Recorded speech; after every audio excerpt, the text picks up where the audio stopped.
Alright, ladies and gentlemen, I have myself a Michelob Ultra Organic Seltzer Mixed Berry and some Shirley Temple 7-Up.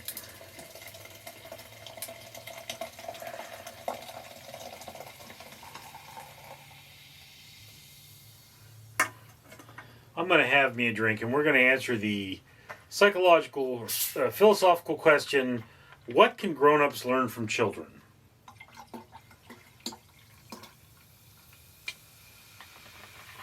There we go.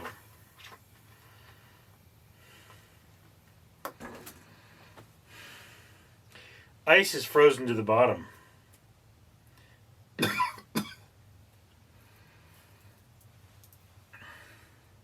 don't even know if I want to taste that.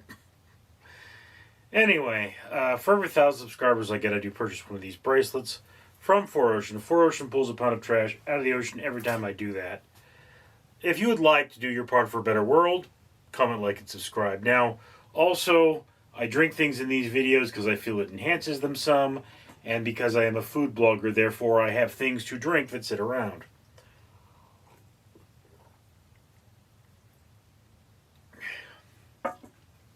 Oh, that is not good. Anyway, what can we adults learn from children? Depends on the child, really. I mean, we learn things from caring for children, which is, no, we don't. I mean, look, my old man never learned anything from caring for children because he did his best to not do that. So,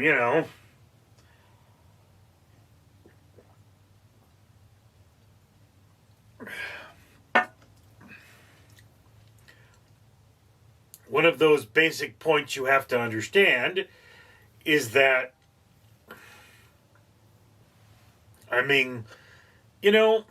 we as human beings tend to be more in the box thinkers as adults than as children. So children could be, more outside of the box. And that's a good thing. And it's like one of those things, at school, I remember when one of my professors said that there used to be a theater building class that was considered general education. And, because of that, you would get people outside of theater who just needed the credits, who were in the class working on sets, and they would ask questions that nobody thought to ask because it's like, that's how we do it, so that's how we do it, that's one of those things.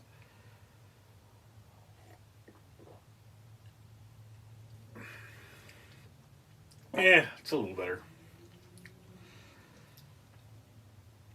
So, it's like, what can we learn from children? Well,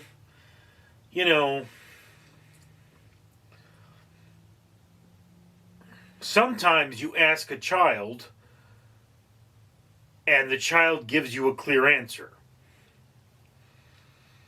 And then you think about that and you're like, okay, how does this child's answer work? How does it fit into the equation? It's one of those things. I remember when I read some pre-moon landing science fiction, they talked about rockets powered by water. And it's like, this is a thing. You can indeed power rockets by water. It's not a great way to do it because you don't get a lot of lift that way. But yeah, the water falls out the bottom end of the rocket rises. This is a thing.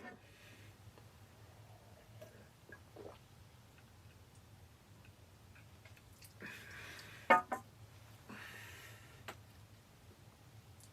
mean, even like Elon Musk's,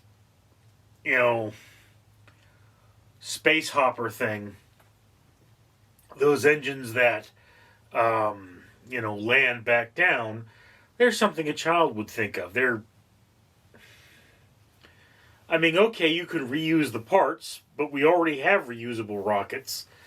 Why can't you come up with something a little, less crazy. I mean, if you look at that booster assembly on the space shuttle, which we don't use anymore, what would happen is that would land in the ocean and then we'd recover it and refurbish it. And my question would be, okay, so why can't you just put wings on that and have it glide down? We have the technology to make an unmanned craft that could do that. It's a lot easier to control a glide and you don't need as much fuel. In fact, it's like the space shuttle itself was exclusively a glider once it got into atmosphere, and, all it could do is maneuver. It couldn't gain speed. So, if you built this rocket body, yes, you would have to build one that would have to either, one, have landing gear, or two, land on water, whichever one is later. But it seems like it would be easier to recover that. And I mean, it's like, I don't know if that thing has a parachute, and the parachute could simply be one more complication. The more complicated you make something is, the more parts there are to fail. But, why not slow the descent with a parachute and then just have maneuvering thrusters so that you could land it back? Why have fuel for slowing down and coming back?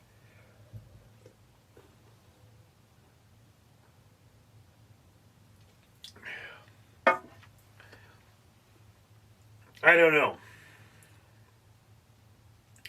But then you have to take into account that anything that a child could say, simply someone who's not familiar could say. This is the world we live in. So, what can we learn from children?